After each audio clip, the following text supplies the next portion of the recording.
হচ্ছে, এটা হচ্ছে কর্মকাণ্ডের মধ্যেই পড়ে। জ্ঞান কাণ্ড, উপাসনা কাণ্ড, কর্মকাণ্ড, জ্ঞান কাণ্ড, এসব হচ্ছে বিশ্বের কাণ্ড। বিশ্বের কাণ্ড বুঝতে পেরেছেন? বিশ্বের কাণ্ড যে বিষ কাণ্ড খেলেই পরে মানুষ মারা যায়। আমি কর্মকাণ্ড, জ্ঞান কাণ্ড, বিশ্বের কাণ্ড। অমৃত বলিয়ে দেবা খায় বিষ, কিন্তু সে মনে করছে কি অমৃত।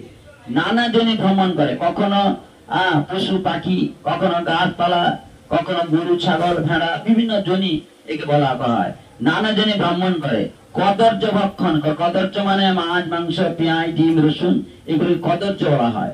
বেদ বিহিত এসব খাদ্য কদর্য ভক্ষণ করে, তার জন্ম অধপাতে যায়। অধপাতে মানে নরকে যায়। বুঝতে পারছেন? এটা কিন্তু আমার কথা বলছি না, আমি ভাগবতের কথা বলছি এবং পদ্ম পুরাণের কথাটা বলছি। আমাদের যেমন ভারতের সংবিধান রয়েছে, একজন রাষ্ট্রপতিকে যেমন মানতে হয়, প্রধানমন্ত্রীকে মানতে হয়, একটা সাধারণ নাগরিককে মানতে হয়। সেই জন্য যেহেতু আমরা হিন্দু, আমাদের যে ধর্মশাস্ত্র রয়েছে, গীতা, ভাগবত, উপনিষদ, এগুলো তো রয়েছে নাকি?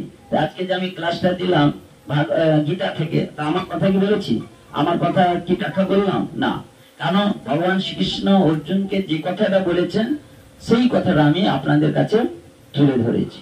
আবার অনেকেই কি করে, অনুষ্ঠানে কি লেখে, শুভ বিবাহ, শুভ বিবাহ, আবার শুভ অন্নপ্রাশন, কি বলে না? কিন্তু এগুলো কি শুভ হয়?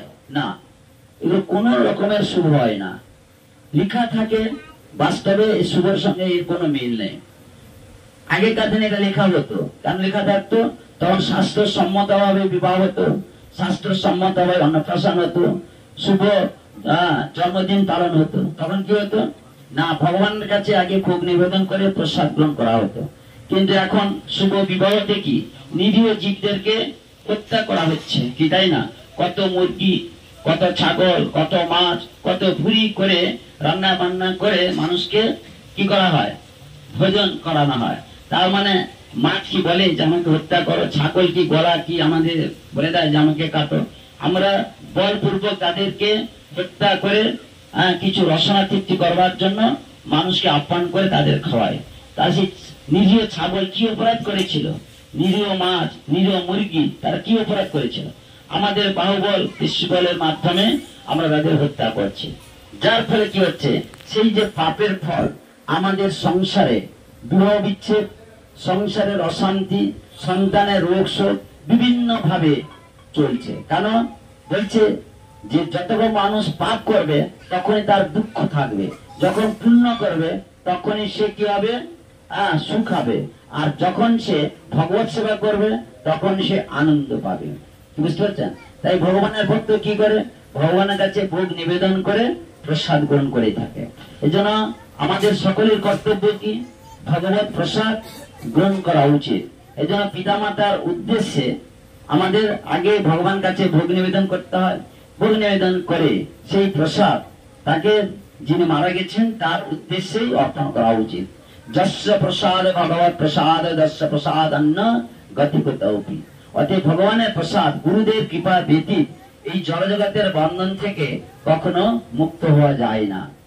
এজন্য আমাদের সবসময় কৃষ্ণ চিন্তা করা উচিত।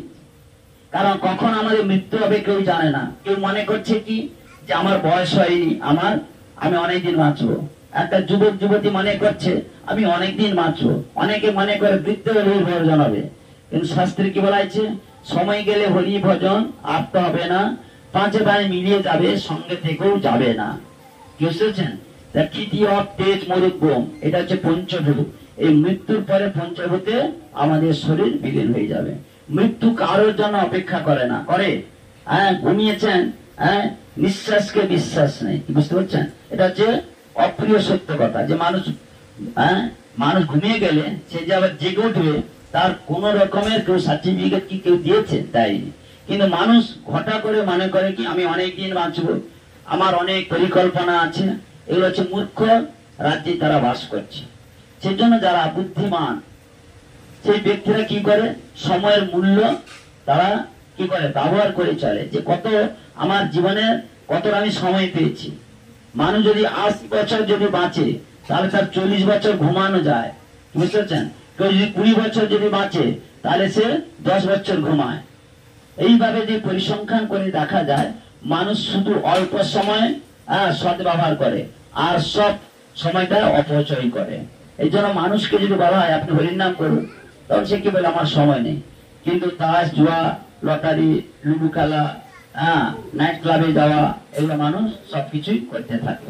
কিন্তু মানুষ অপরকে ঠকিয়ে আনন্দ পায়, কিন্তু এখনকার মানুষ কি করে, নিজেকে ঠকিয়ে আনন্দ পাচ্ছে। কি, আমার সময় নেই।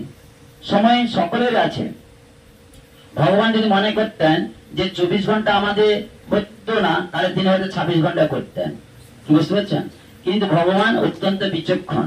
24 ঘন্টার মধ্যে সাধন ভজন করা যায়, কাজকর্ম করা যায়, ঘুমানো যায়, বিশ্রাম করা যায়, সবকিছু করা যায়। কিন্তু মানুষের চেতনাটা উন্নত নয় বলে তারা সময়গুলোকে অপচয় করছে।